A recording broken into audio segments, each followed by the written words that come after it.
People who cater to the super rich, what things have you seen?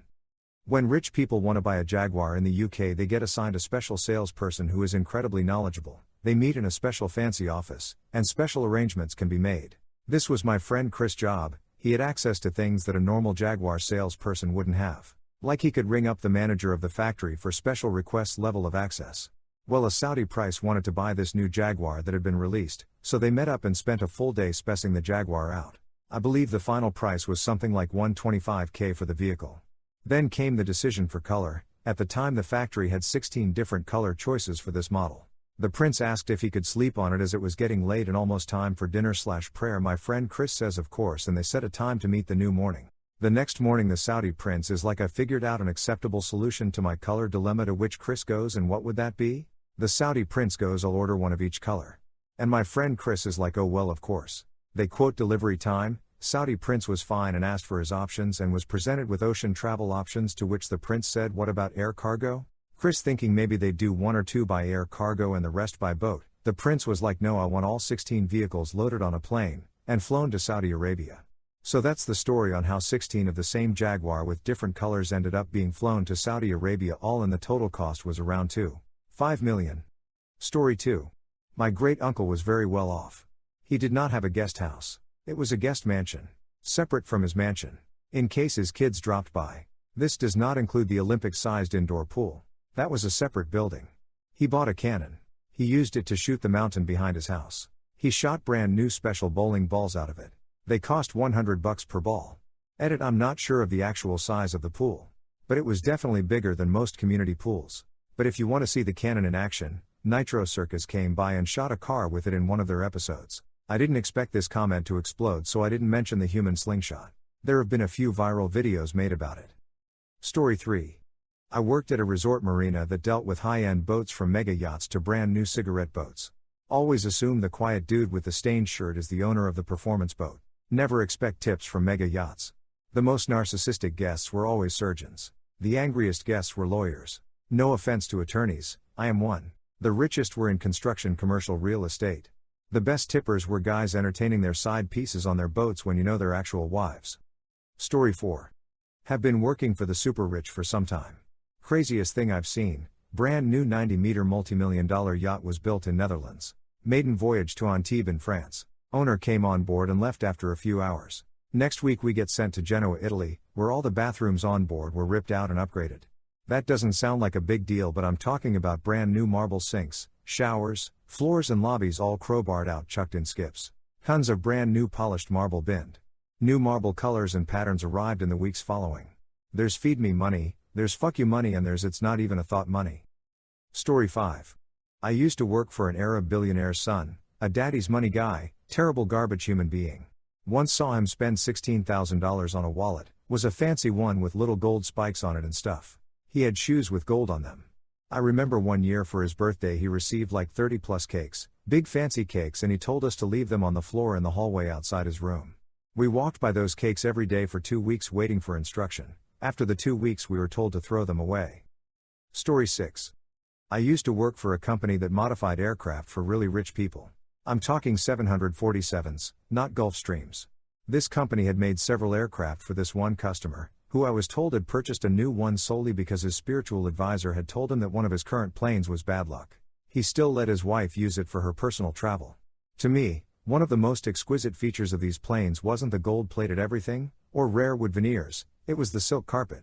That stuff cost over $1,000 per square foot and feels like walking on a bed of angel feathers harvested in the most inhumane way possible.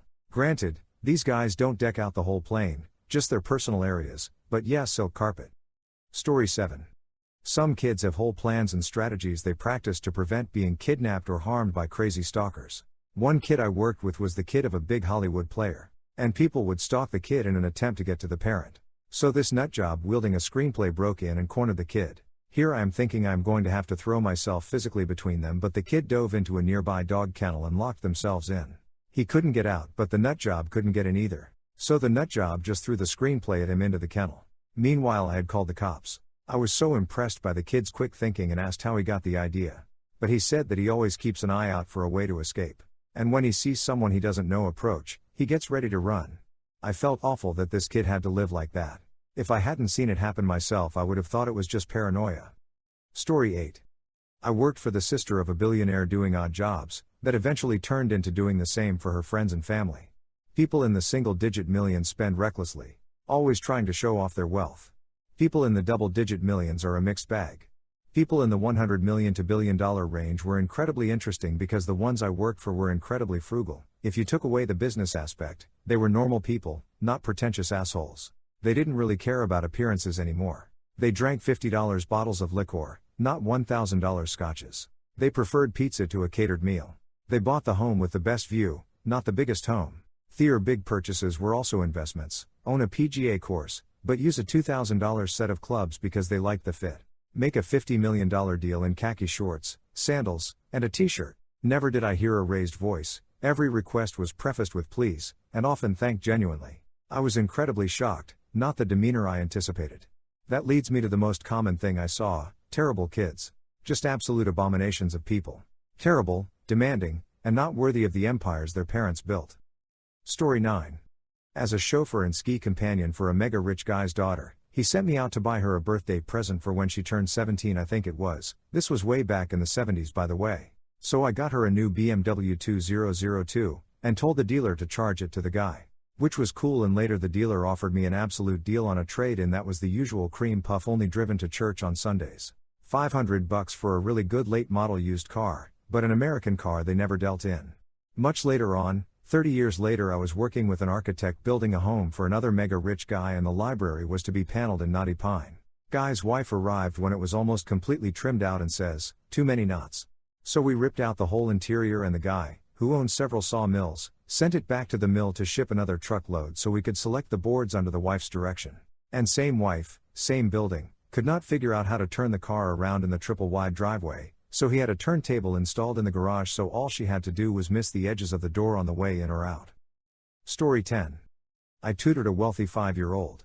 I got paid good money to spend an hour drawing and coloring and playing with this kindergartner, but all in French. He had been to more places in the world by 5 than I'll ever go to in my whole lifetime probably. The best part of the job were the perks, though. They would take me and my so out to dinner at fancy restaurants and pay the bill no matter what it was. They would invite us over to eat some delicacy they prepared. Wife was Chinese/Vietnamese, husband was Indian, and they'd always have some house guest staying with some crazy resume. For example, one time they had a diplomat for the Netherlands there to do business. They had houses in my city and in San Francisco and would fly there all the time. They invited me on several occasions, but I never had time to go. I also befriended and stayed with the daughter of Russian oligarchs who lived in Paris. The mom was a famous writer and the dad did something in business. Their grandfather was a famous Soviet writer, and so in general they lived a very cultured life. They lived in the richest part of Paris called Neuilly-sur-Seine and had houses in the Alps, Crimea, and Moscow. The crazy part, or rather sad part, was that she only had a few options for a career. She could be a doctor, a lawyer, or a businesswoman. Their son was lucky enough to study at the Geneva Conservatory, but that was only because he was really talented. In this family, if you didn't have a natural artistic talent, you only had those 3 career prospects to choose from. I had the impression that she was rather depressed about how limited her options were and how much pressure was put on her to succeed.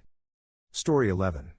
As a chauffeur and ski companion for a mega rich guy's daughter, he sent me out to buy her a birthday present for when she turned 17, I think it was. This was way back in the 70s, so I got her a new BMW 2002, and told the dealer to charge it to the guy. Which was cool, and later the dealer offered me an absolute deal on a trade-in that was the usual cream puff only driven to church on Sundays.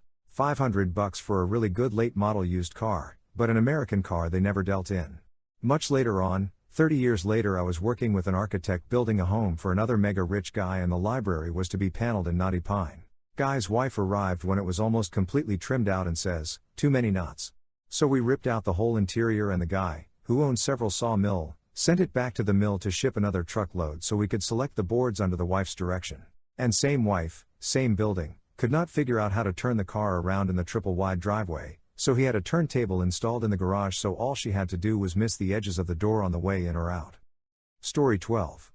I have worked for some of the richest people in Maryland, and the one thing that stands out more than others is this doctor I worked for in Montgomery County. It's one of the most affluent zip codes in America. Anyway, this guy owned a shitload of offices around the DC area, tons of employees and associate doctors, etc.